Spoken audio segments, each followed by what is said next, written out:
بسم اللہ الرحمن الرحیم۔ فلائی نیوز کے تمام دیکھنے اور سننے والوں کو خوش آمدید۔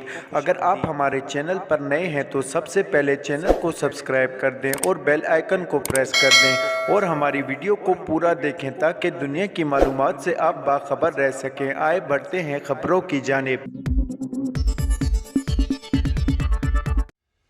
تحریک انصاف کے لانگ مارچ کا نیا شیڈول سامنے آ گیا، جس کے مطابق مارچ 11 نومبر جمعے کو اسلام آباد میں داخل ہوگا۔ تحریک انصاف کے رہنما اسد عمر نے ٹویٹ کرتے ہوئے بتایا کہ حقیقی آزادی مارچ کے نئے شیڈول کے مطابق انشاءاللہ کپتان 10 نومبر کو راولپنڈی پہنچیں گے اور 11 نومبر کو تمام پاکستان سے قافلے اسلام آباد پہنچیں گے۔ تحریک انصاف کا لانگ مارچ آج چھٹے روز راولپنڈی ہائی پاس گجرانوالہ سے شروع ہوا، جہاں سے کھکڑ منڈی کے مقام پر پہنچے گا۔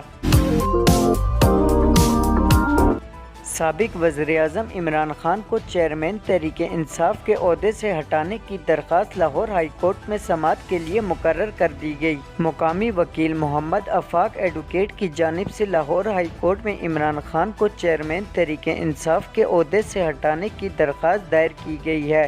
درخواست میں الیکشن کمیشن اور وفاقی حکومت سمیت دیگر کو فریق بنایا گیا ہے۔ درخواست گزار کا موقف ہے کہ الیکشن کمیشن نے عمران خان کو نااہل کر دیا، وہ اب قومی اسمبلی کے ممبر نہیں رہے اور چیئرمین شپ کے عہدے پر بھی ان کے رہنے کا کوئی جواز نہیں۔ درخواست میں استدعا کی گئی ہے کہ عدالت عمران خان کو چیئرمین پی ٹی آئی کے عہدے سے ہٹانے اور تحریک انصاف کو نیا چیئرمین مقرر کرنے کا حکم جاری کرے۔ عمران خان کو عہدے سے ہٹانے کی درخواست سماعت کے لیے مقرر کر دی گئی ہے۔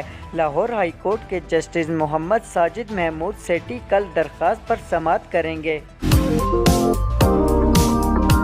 بھارت میں ایک افسوسناک واقعہ پیش آیا، جہاں وائی فائی کا پاسورڈ نہ دینے پر 17 سالہ نوجوان کو بے رحمی سے قتل کر دیا گیا۔ بھارتی میڈیا رپورٹ کے مطابق یہ واقعہ گزشتہ ہفتے ممبئی کے علاقے میں پیش آیا، جہاں ایک پان کی دکان کے قریب کھڑے دو افراد نے 17 سالہ وشال راج کمار سے وائی فائی ہاٹ اسپاٹ کا پاسورڈ مانگا، تاہم انکار پر تینوں کے درمیان لفظی گولہ باری شروع ہو گئی۔ دیکھتے ہی دیکھتے بحث جھگڑے میں تبدیل ہو گئی۔ اسی دوران دونوں افراد نے وشال پر تیز دھار آلے سے حملہ کر دیا۔ بھارتی میڈیا کے مطابق حملے میں زخمی ہونے کے باعث وشال گر گیا اور اسے اسپتال منتقل کیا گیا، لیکن وہ زخموں کی تاب نہ لاتے ہوئے چل بسا۔ رپورٹ کے مطابق واقعے کے بعد دونوں ملزمان فرار ہوئے، تاہم کچھ ہی گھنٹوں میں پولیس نے انہیں گرفتار کر لیا۔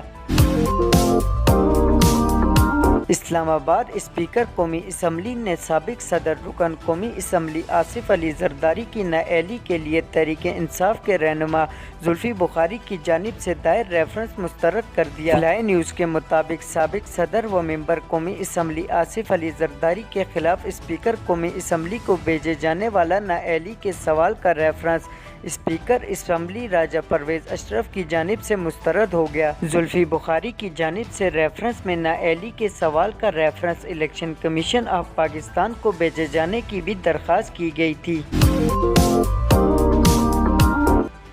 سپریم کورٹ نے اپیل منظور کرتے ہوئے مسلم لیگ نون کے امیدوار ذوالفقار بھٹی کو قومی اسمبلی کے حلقہ این 91 سرگودا سے کامیاب قرار دے دیا۔ سپریم کورٹ میں چیف جسٹس پاکستان کی سربراہی میں 3 رکنی بینچ نے مسلم لیگ نون کے امیدوار ذوالفقار بھٹی کی دوبارہ پولنگ کے خلاف اپیل پر سماعت کی۔ 2018 کے عام انتخابات میں این 91 سے مسلم لیگ نون کے امیدوار ذوالفقار بھٹی کامیاب ہوئے۔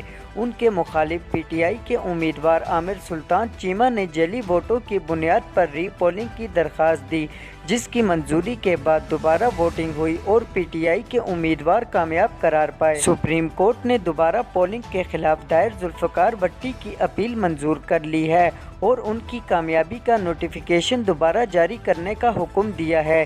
اس طرح قومی اسمبلی میں نون لیگ کی ایک نشست بڑھ گئی۔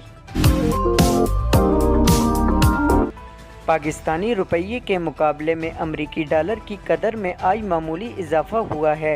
اسٹیٹ بینک آف پاکستان کی جانب سے جاری اعداد و شمار کے مطابق انٹر بینک میں ڈالر 78 پیسے مہنگا ہوا۔ انٹر بینک میں کاروبار کے اختتام پر ڈالر کا بھاؤ 221.43 روپے ہے۔